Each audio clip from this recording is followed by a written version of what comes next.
Et moi, c'est Ouregalo Jano, président de la Fédération ivoirienne de Télo, promoteur de l'esprit scientifique en Côte d'Ivoire.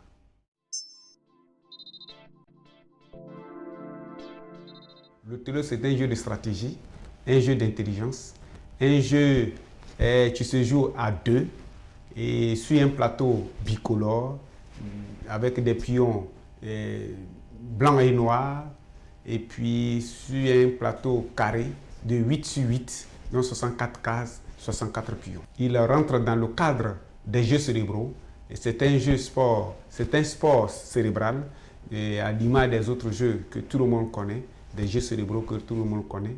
Donc c'est un jeu de stratégie et c'est ce jeu que nous voulons vulgariser en Côte d'Ivoire.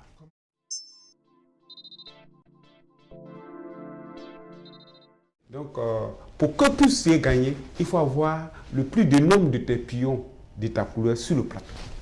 Par exemple, si moi je suis noir, il faudrait que j'ai plus de noir que de blanc. Donc pour que je puisse gagner, il faut que j'aie 33 pions sur 64.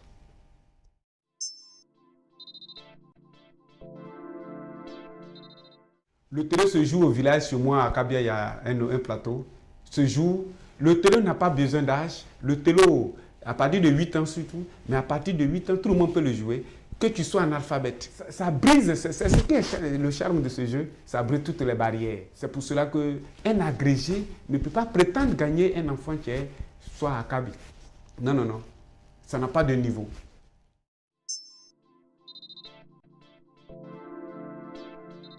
En Côte d'Ivoire, il faut dire que je fais son petit bonhomme de chemin. Nous avons lancé le Télo en 2009 en Côte d'Ivoire, et surtout dans le domaine, dans le système éducatif. Dans ce milieu-là, le Télo est très brisé. Et dans la population active, il faudrait que, parce qu'on avait voulu, si on commençait par la population active, on ne pouvait pas faire passer l'importance de ce jeu. Il fallait utiliser, puisque nous sommes dans le milieu, le système éducatif, il fallait, parce qu'on a vu que le niveau des élèves était très bas, et puis surtout c'est arrivé, nous avons lancé ce spot, ce jeu pour éliminer ce qu'on appelait la tricherie en milieu scolaire. Aujourd'hui, nous parlons plus au niveau de la corruption. Et quand vous le jouez, ça peut aller. Donc, si que le Télo fait son petit bonhomme de chemin, les résultats sont très probants. Pour tous ceux qui le pratiquent, nous souhaiterons que maintenant, ça soit une volonté politique pour que ça puisse être très fugalisé. Mais nous rentrons déjà dans la Côte d'Ivoire et dans la sous-région.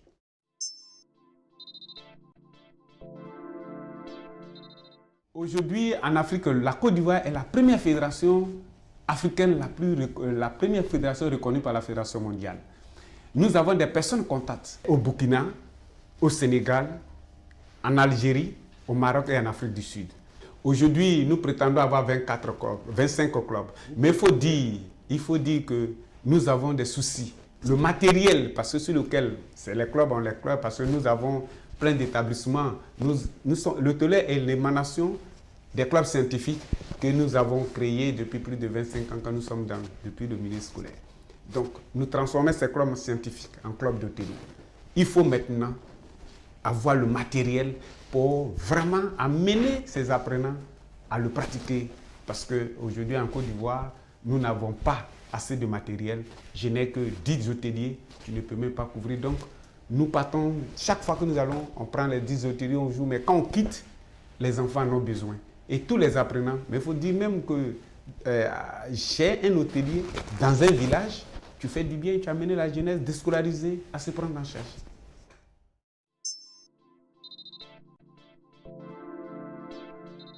Oui, nous, au niveau local, nous sommes à la 6e édition en 2015 de la Coupe nationale dotée du trophée de la cohésion sociale parce que ce sont encore ces vertus que révèle le Télo.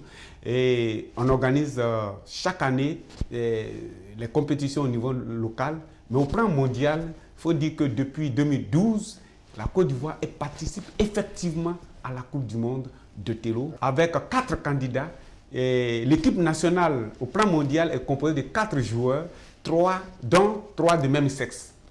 Comme la Côte d'Ivoire, le Télo n'était pas très connu, c'est le promoteur que je suis. Et vu les moyens surtout, j'étais le seul à représenter et la Côte d'Ivoire et l'Afrique à ces différentes compétitions depuis 2012. Il faut dire que c'est depuis, je pourrais dire, 2009 à 2011, mais malheureusement, on n'avait pas les moyens, donc nous avons brillé par notre absence. Et ce n'est qu'en 2012 que Dieu a fait grâce aux hommes de bonne volonté pour nous permettre de participer à ces différentes écoles. De 2012 jusqu'en 2014, la Côte d'Ivoire n'a pas manqué une seule compétition. Imaginez-vous, vous voyez cette médaille, ce n'est qu'en 2012 que nous l'avons obtenue. Et c'est la première médaille d'or africaine obtenue aux Pays-Bas à Levanding. En 2013, nous étions en Suède, où la Côte d'Ivoire est sortie avec la meilleure performance mondiale. L'année dernière, en 2014, nous avons là un présent, une discussion très importante parce que nous avons réalisé encore l'une des meilleures performances. Moi, je dis qu'il faudrait que la Côte d'Ivoire prenne cela en compte parce que cette innovation apportée à l'hôtel qui a été créé au Japon en 1971 par un Japonais, Oro Agasawa, dont il faudrait que la Côte d'Ivoire prenne cela en charge. C'est pour ça que je pourrais dire merci d'abord au ministre des Sports qui a compris les vertus de ce jeu, l'importance de ce jeu cérébral pour nous octroyer une reconnaissance. Il faut dire que c'est grâce au ministre qui nous a acceptés, qui nous met un peu une petite allocation trimestrielle pour que notre siège et nos dépenses quotidiennes puissent être évoquées. Mais au plan mondial, aux compétitions internationales, nous n'avons pas ce soutien. Donc, je peux dire au chef de l'État qui nous dit toujours qu'il ne faudrait pas que la Côte d'Ivoire manque à une compétition sur la scène internationale. Nous pouvons dire au chef de l'État et encore à notre ministre de faire encore un geste. Nous voulons poser notre candidature pour l'organisation de la Coupe du Monde 2018. Ça serait la promotion africaine de l'Othello parce que c'est la première fois. Nous avons la meilleure performance au monde. Il faudrait que les Ivoiriens nous soutiennent.